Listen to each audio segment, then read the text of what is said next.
I do understand the argument for giving them less points than usual since their battle was really error-prone. But let's be real, it was so good to watch. The Canadian Grand Prix was probably the best race of the season so far, but both reliability issues and driver mistakes were key during the weekend. So we'll see how each driver did, taking into account both qualifying and the race. Without further ado, let's go!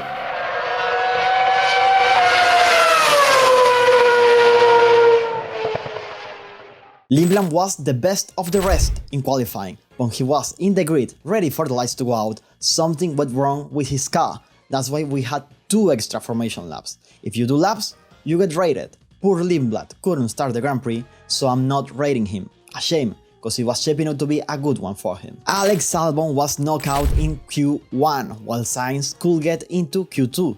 In the race, Albon didn't have much luck either. Oscar Piastri basically ran into him at the hairpin, lap 13, race over at that point, so it's hard to rate him, because we got no clue of what he could have done. Perhaps his pace would have been better than Sainz, who knows? So I can't do anything but hold on to what we know, which is the fact he qualified behind the Spaniard and his race start wasn't anything to write home about, so I'll be nice and give him a 6 overall. The one who did have a remarkable race start was Fernando Alonso, qualified second ahead of his teammate and 3/10 ahead of Perez.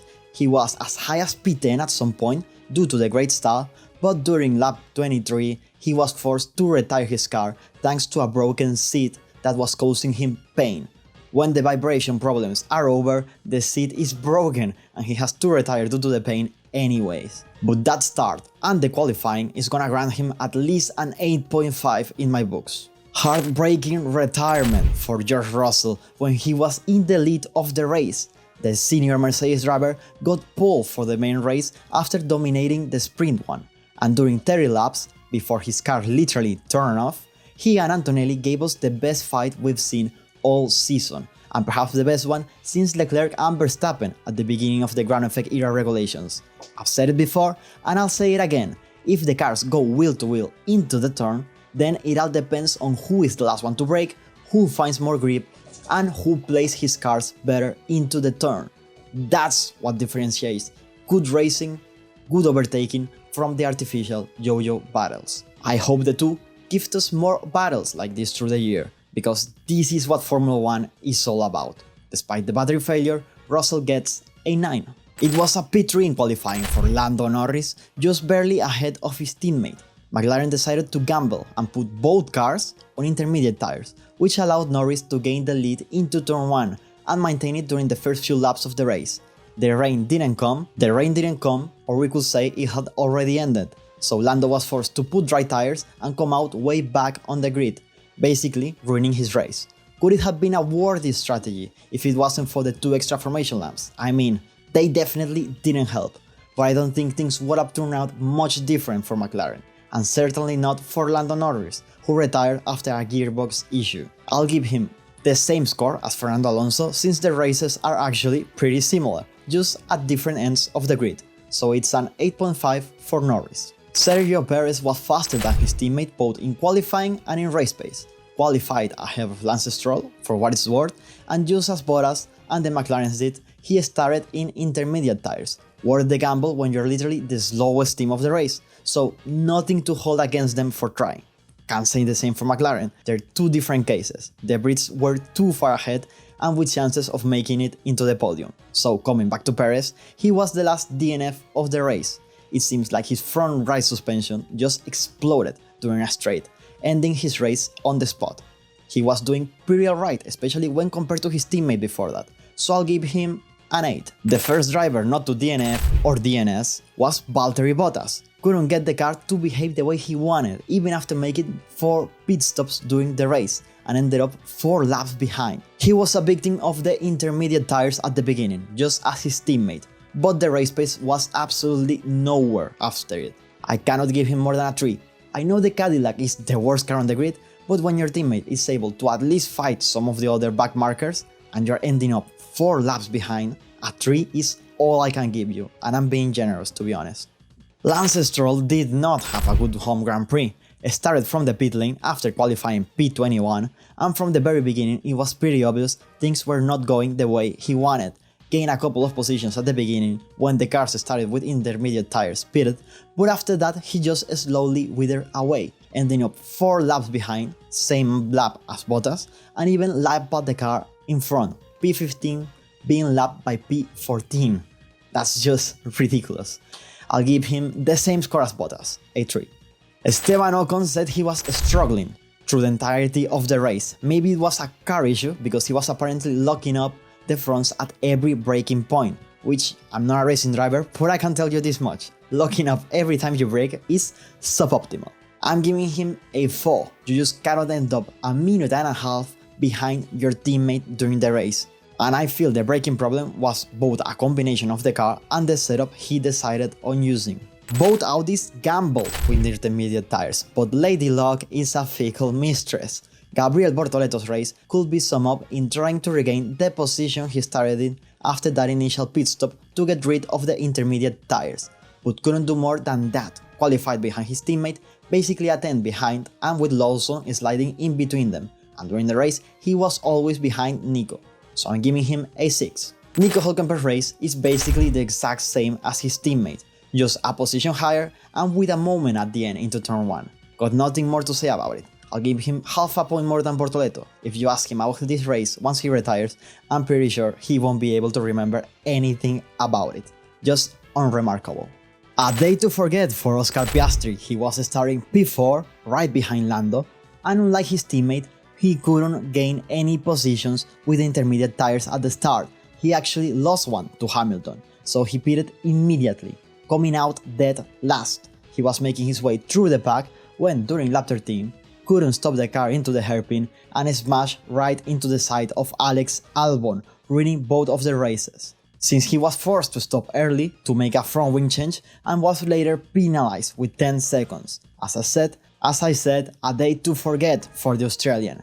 He gets a 3. Oliver Bergman optimized what little the Haas could offer during this Grand Prix and managed to salvage a point for the team, gained the 2 McLaren positions at the start, just like the rest of the midfield drivers we'll be talking about from now onwards, and thanks to his good opening lap, he went from 16 to 11 and then gained Hülkenberg's position.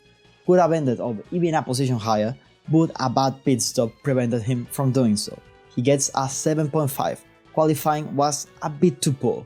Of all the drivers starting on intermediate tires, Carlos Sainz is the one who ended up the highest, which wouldn't have been what I would have put my chips on at the beginning of the race, seeing both McLarens and both Audis also gamble with them, and in theory should be faster cars, but the smooth operator is such a reliable driver, and he showed it once again during this Grand Prix, consistently making up positions and bringing home 2 points for Williams. He gets a 9, and it might have been a 10, but I feel like starting on intermediates when Albon didn't was probably his idea. Pierre Gasly seems to have fallen off a bit during these last 2 Grand Prix from what he showed us at the beginning of the season, and most notably when we compare him to his teammate, qualified P14, much lower than Colapinto, and during the race we didn't see anything spectacular, couldn't even get past Liam Lawson at the end. I'll explain what happened between the two when we get to Lawson, so to close off with Gasly I'm giving him a 6.5. And will you look at that, we're already at Liam Lawson, P7 for him at Canada, starting from 12th position. Fantastic race by him, with a consistent pace to get into this high position, and was able to hold out the fort against Pierre Gasly at the end. For some reason, perhaps because they thought degradation wasn't so bad for the drivers with soft during the first stint, Racing Bulls decided to give Liam soft tires during his stop on lap 30, which meant he had to do the remaining 37 laps with soft tires. So obviously, Gasly caught up to him at the end, but Lawson managed to keep him behind. For saving his team, I'll give him a 9. The reason it ain't even higher is his teammate, Arvid Lindblad, who was significantly better during quali. Actually, Lindblad was the only driver who could stop Franco Colapinto from taking a second best of the rest, or Formula 1.5 pole, for the second weekend in a row. Another superb race by the Argentinian, who has probably chained together his best 2 weekends in Formula 1, and giving him A9. It was looking like it would be a good one for Hadjar after he qualified behind Verstappen by just 0.03 of a second. But during the race he immediately fell behind Charles Leclerc and stayed there until the pit stop when he got past him. However, Leclerc was clearly the faster driver between the two, and by lap 40 he was already ahead. The only reason it didn't happen even earlier was because Hadjar moved under braking when Charles was about to get past him, gaining himself a 10-second penalty. Things didn't stop there, since he also received a stop-and-go penalty for not slowing down sufficiently under yellow flags. He wasn't really punished for it, since the gap with Colapinto was huge, and his position was never under any threat. But if he does this, when, let's say, fighting for a podium, or who knows, maybe even a race win at some point in his career, it is gonna come back and bite him. So I won't give him more than a 5.